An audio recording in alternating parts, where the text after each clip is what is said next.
മോനെ, നീ ആദ്യമായിട്ട് നടാൻ പോകുന്ന തൈയാണ് കേട്ടോ. നീ എന്നെപ്പോലെ നല്ലൊരു കർഷകനാകണം. നിന്റെ അധ്വാന ഫലം കൊണ്ട് നാളെ ഈ നാട്ടുകാരുടെ എല്ലാം വിശപ്പ് മാറണം.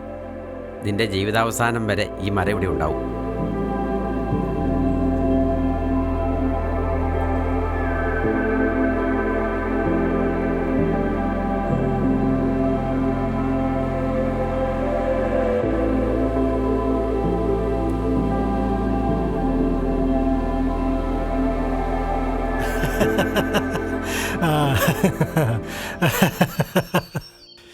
കൃഷി വകുപ്പ് ഡയറക്ടർ ജോൺ ബാബു IAS വിളിച്ചു എന്ന് തന്നെ പറയണം. എല്ലാം ശരിയായ രാത്രി വിളിക്ക്. അതേടോ, ഫാമിലിയുടെ കൂടെ ഒരു വെക്കേഷൻ, നമുക്കും വേണ്ട ഒരു റിലാക്സേഷനൊക്കെ. ഒരു ഫാം റിസോർട്ട്, അതാകുമ്പോൾ നമ്മുടെ ഡിപ്പാർട്ട്മെൻറ്റ് തന്നെയാണല്ലോ. ഇവിടെ ഞങ്ങൾ മാത്രമേ ഉള്ളൂ. ഞാനൊക്കെ നല്ല രീതിയിൽ കാര്യങ്ങൾ ചെയ്യുന്നതുകൊണ്ട് ഇവിടുത്തെ പാവം കൃഷിക്കാർ നല്ല രീതിയിലൊക്കെ കൃഷി ചെയ്തു പോകുന്നു. ഞാൻ സാധാരണ ഫാം റിസോർട്ടിലാണ് പോകാറുള്ളത്. എന്നാൽ ശരി, പിന്നെ വിളിക്കാം കേട്ടോ.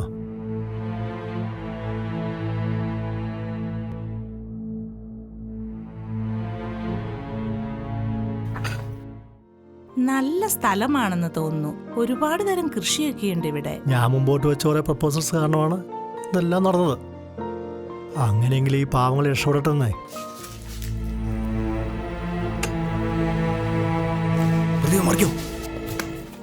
ഡാഡി, ഇവിടെ നല്ലൊരു വ്യൂ പോയിന്റ് ഉണ്ട്. അവിടെ പോയാലേ മൊത്തമായിട്ട് സൺസെറ്റ് കാണാതെ ഇവിടുത്തെ റിസോർട്ട് പോകുമ്പം പറഞ്ഞേ. അവിടെ നിന്നാ ദൂരെ കടൽ കാണാമെന്ന് ഞാനും കേട്ടിട്ടുണ്ട്. ഇനി ഇപ്പൊ അവിടെ വരെ പോകാനൊന്നും വയ്യ. നമുക്കൊന്ന് പോവായിരുന്നു. ഏതായാലും ഇവിടം വരെ വന്നതല്ലേ. അതിവിടെ അടുത്താണ് സാർ, വേഗം പോയി വരാവുന്നേ ഉള്ളൂ. വേണമെങ്കിൽ ഞങ്ങൾ കൊണ്ടുപോവാം. എന്താ പിന്നെന്താ പോവാലോ. എന്നാ നീ പിള്ളേരെയും കൊണ്ട് പോയിട്ട് വാ. എനിക്കാണെങ്കിൽ കുറച്ച് ഒഫീഷ്യൽ മെസ്സേജ് നോക്കാനും ഉണ്ട്. നിങ്ങൾ പോയിട്ട് വരുമ്പോഴത്തേക്ക് എനിക്കത് നോക്കി വെക്കാമല്ലോ. എന്നാ അങ്ങനെ ആവട്ടെ. നിങ്ങൾ വാ പിള്ളാരെ. നിനക്ക് വണ്ടി ഓടിക്കാനൊക്കെ അറിയാവോ? ഞാൻ ഓഫ് റോഡ് ഡ്രൈവറാണ് മാഡം. മാഡം ധൈര്യമായിട്ട് വന്നോളൂ.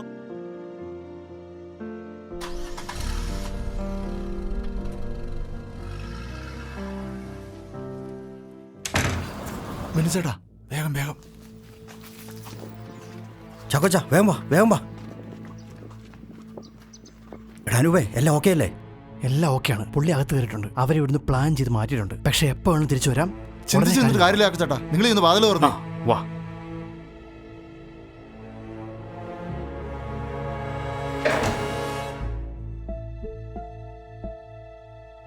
എന്താനുവേ, ആരവരൊക്കെ? സാറേ, ഞങ്ങൾ ഈ നാട്ടിലെ കർഷകരാ. സാറിനോട് കുറച്ച് കാര്യങ്ങൾ സംസാരിക്കാൻ വന്നതാ. അതിനിങ്ങനെയാണോ കയറി വരുന്നത്? കൃഷിയും കാര്യങ്ങളെല്ലാം ഓഫീസിൽ. വേറെ സ്ഥലം വേണം നോക്ക്. എന്താണ് ഉദ്ദേശം?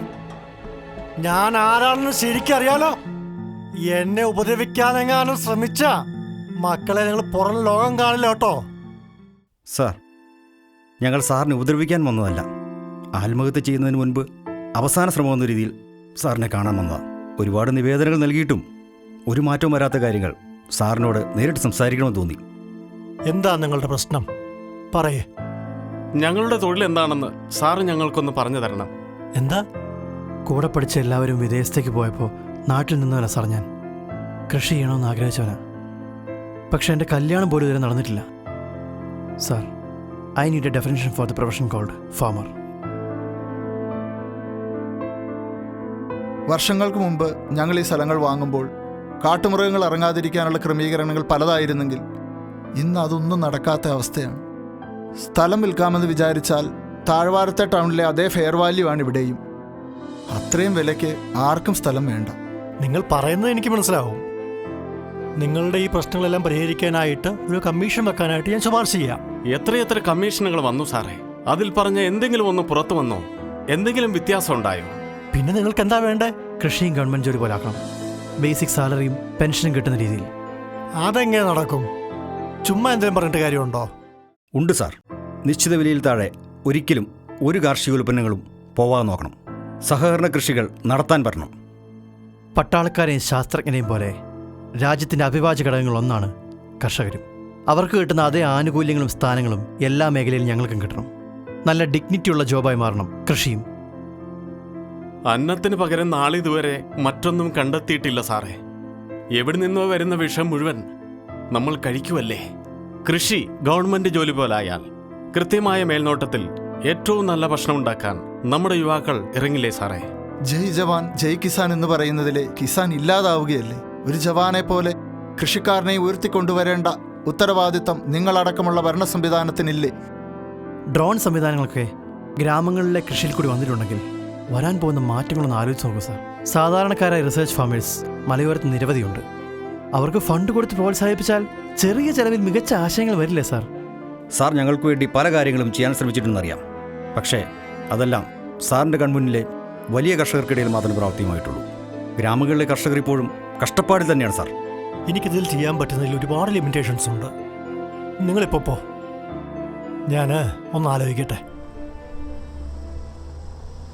ഓക്കെ സാർ, ഞങ്ങൾ പോകുവാണ്.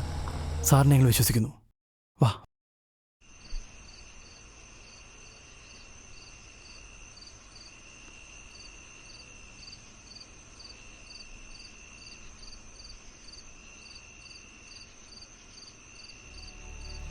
ഒരു മിനിറ്റ്.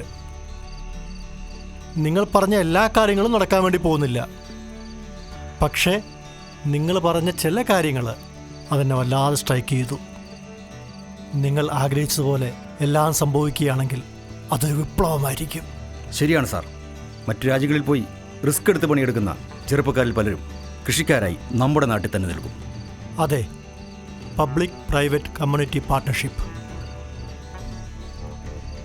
കൃഷിയുടെ പുതിയ ഇനിഷ്യേറ്റീവ്സ് ഒരുപാടുണ്ടെങ്കിലും നിങ്ങൾ പറഞ്ഞ ആ ലെവലിലേക്ക് ഉയരണമെങ്കിൽ ഒറ്റ വഴിയേ ഉള്ളൂ. കേരളത്തിൽ കൃഷി മാത്രം തൊഴിലാക്കിയ കർഷകരെല്ലാവരും വീഡിയോ എടുക്കണം. വീഡിയോയോ? അതെന്തിനാ? ഒരു കർഷകൻ അയാളുടെ ഒരു പ്രശ്നം സെൽഫി വീഡിയോ ആയി ഷൂട്ട് ചെയ്ത് ഫേസ്ബുക്കിൽ അപ്ലോഡ് ചെയ്യണം. എന്നിട്ട് ബാക്കിയുള്ള കർഷകരോടും അതേപോലെ തന്നെ ചെയ്യാൻ പറയണം. ഇത് അപ്ലോഡ് ചെയ്യാൻ അറിയാത്തവർക്ക് വേണമെങ്കിൽ മക്കളുടെയോ കൊച്ചുമക്കളുടെയോ ആരുടെയെങ്കിലും സഹായം തേടാം. നമുക്കിതിനെല്ലാം ഒരു കോമൺ ഹാഷ്ടാഗ് വേണം. പിന്നെ വീഡിയോ ചെറുത് മതി, 1 മിനിറ്റോ അതിൽ താഴെയുള്ള വീഡിയോ മതി. ഒന്ന് ആലോചിച്ച് നോക്കി, കേരളത്തിലെ മുഴുവൻ കർഷകരും ഇങ്ങനെ വീഡിയോ അപ്ലോഡ് ചെയ്താലുണ്ടാകുന്ന ആ ഇമ്പാക്റ്റ്. സോഷ്യൽ മീഡിയ മുഴുവൻ കർഷകരെ കൊണ്ട് നിറയും.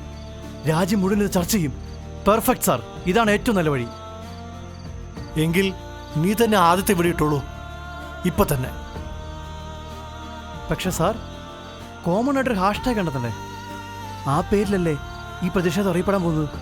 നിങ്ങളുടെ കഷ്ടതകൾക്ക് മുഴുവൻ മൂകസാക്ഷിയായി ഇവിടെ നിൽക്കുന്നത് ആരാണ്? അവനെ തന്നെ മുൻനിർത്തി പ്രതിഷേധിക്കുക. ഹാഷ്ടാഗ് മണ്ണ് സാക്ഷി. രുചിയുള്ള ഭക്ഷണം കഴിക്കുന്ന പ്രിയപ്പെട്ടവരെ, ആ ഭക്ഷണം ഉണ്ടാക്കാൻ കഷ്ടപ്പെടുന്ന കർഷകന്റെ നമസ്കാരം.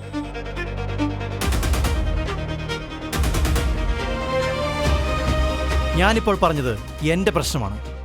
ഇനി നിങ്ങളുടെ ഊഴം. ഇത് കാണുന്ന എല്ലാ കർഷകനും ഇതുപോലൊരു വീഡിയോ നിങ്ങളുടെ ഫേസ്ബുക്കിൽ പോസ്റ്റ് ചെയ്യൂ. നമ്മുടെ അവകാശം നമുക്ക് നേടിയെടുക്കാം. ഞാൻ ഈ പറഞ്ഞ പ്രശ്നത്തിന് തെളിവായോ സാക്ഷിയായോ ഒരാൾ മാത്രമേ കൂടെയുള്ളൂ. നമ്മൾ ജീവിക്കുന്ന ഈ മണ്ണ് സാക്ഷി.